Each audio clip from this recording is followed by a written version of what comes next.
All right, I am on my way to an acupuncture session. A few weeks ago, I had acupuncture for the very first time, and so today is my follow-up appointment.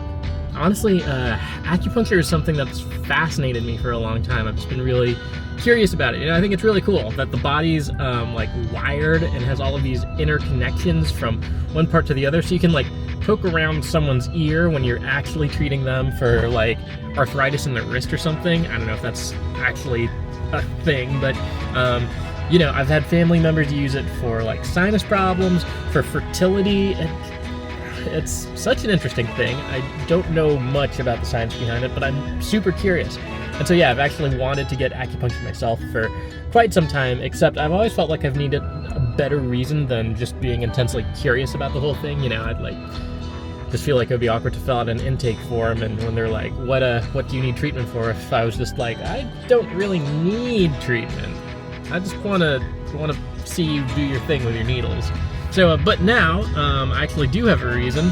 I've been running a lot this year. I've picked up some leg injuries, some of the wear and tear that happens when you run long distances. And so it just so happens that a friend of mine from my improv team is an acupuncturist and has been doing this for quite a while. So I'm on my way to treatment. So it just so happens that running a half marathon plus worth a distance every single week will do funny things to your legs, to your body, your joints, your muscles. So I've been dealing with cramps, with some pretty intense muscle tightness, the fraying of that spot right behind my knee joint, all fun stuff. I've got this thigh muscle that involuntarily twitches, and my legs, my calves are rock hard, and I know that pun intended, sounds like a flex, but it's actually really uncomfortable to have them that tight, and I imagine not actually good for me. So time to go work on those issues. I also want to point out how fascinated I am in general by Eastern medicine. It's not a topic I know a whole lot about per se, but there's the way we're taught about the body in school, and it's a little different than a lot of the other ways cultures and people throughout history, throughout the world, have figured out how to treat problems, how to approach health.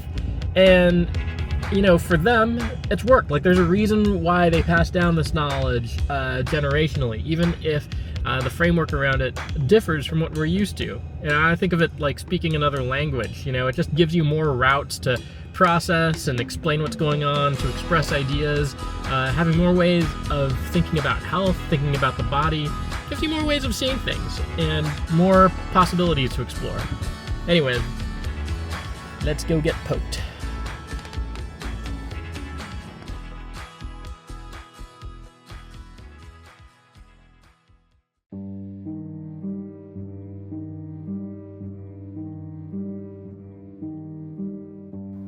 At the beginning of last year, I started to notice a disconnect. My kids were finally sleeping through the night, and despite how tiring my days were, I was struggling to fall asleep.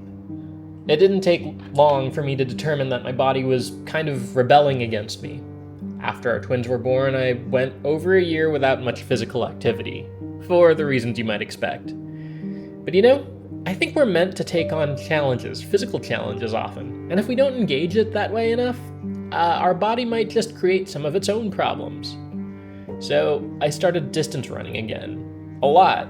I think I've done over 700 miles this year. Now, a lot of times it felt really good, just being back in my body, to hit that state of runner's euphoria every now and then, and to generally enjoy feeling healthier. And of course, there were downsides too.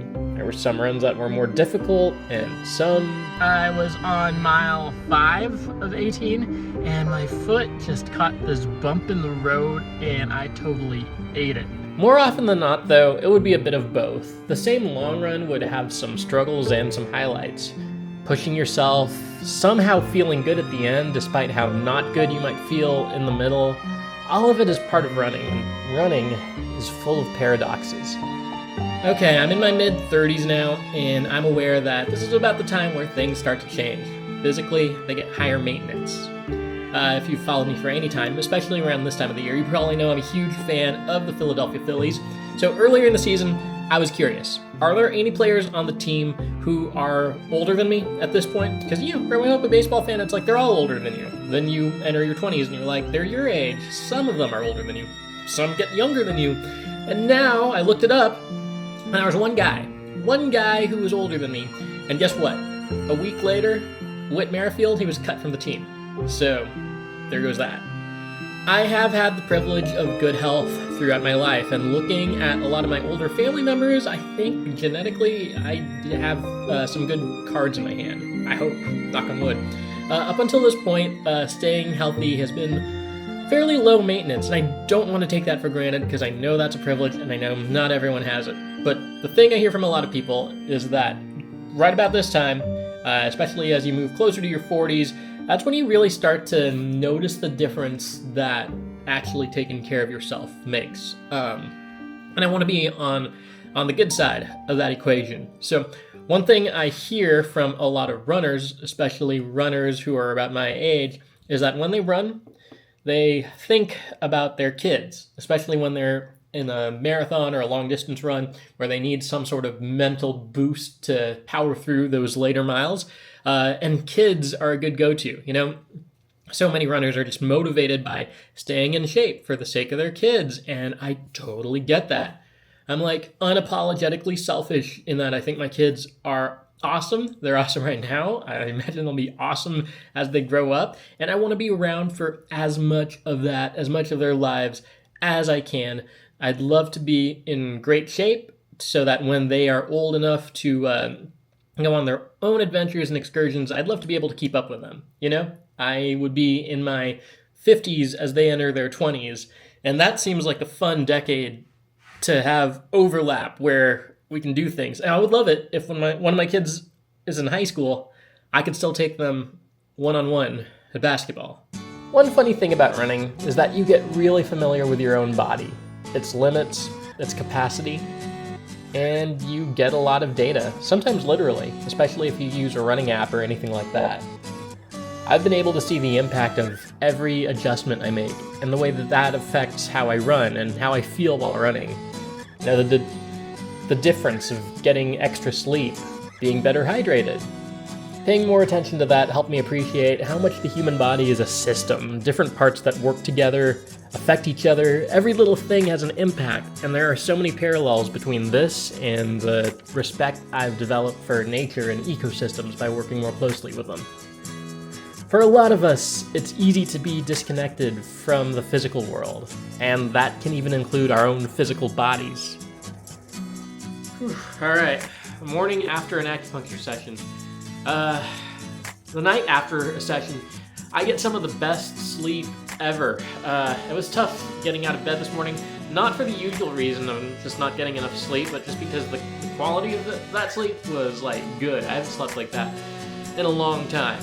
Okay, another funny thing about getting acupuncture, especially for the first time, is it's not unusual to feel sick afterwards. Alex told me that the channels in your body are more open, so it's just trying to expedite getting rid of stuff. Some people get coughs. It's not exactly how my experience went down. I think the morning after my first time, I'd say it felt like a hangover, but in a good way. But he also pointed out that some of the wear and tear on my legs was pretty noticeable, and since I'm done training now for the race I was going for, it's gonna be time to mix in some different sorts of physical activity, core strength, weight training, yoga for stretching and flexibility because I'm not flexible at all. Breath work too, I just like that because it's a way to ground and center yourself. The hardest part of staying in shape like this though is just finding the time for all that, and you want to balance it, but man, it's hard enough finding the time to do all the things I've been doing for race training. But we'll see what happens. It takes work. But in the end, it feels good, and it's good for you, and it keeps you in shape for the long run, so it just might buy you some more time on the back end. Anyway, feel good. I feel good. I'm glad I did this. I'm really glad that over the past few years I've been a little more attentive to my body. Again, I've had to put in the work, but I like where it's going. All right, see you soon.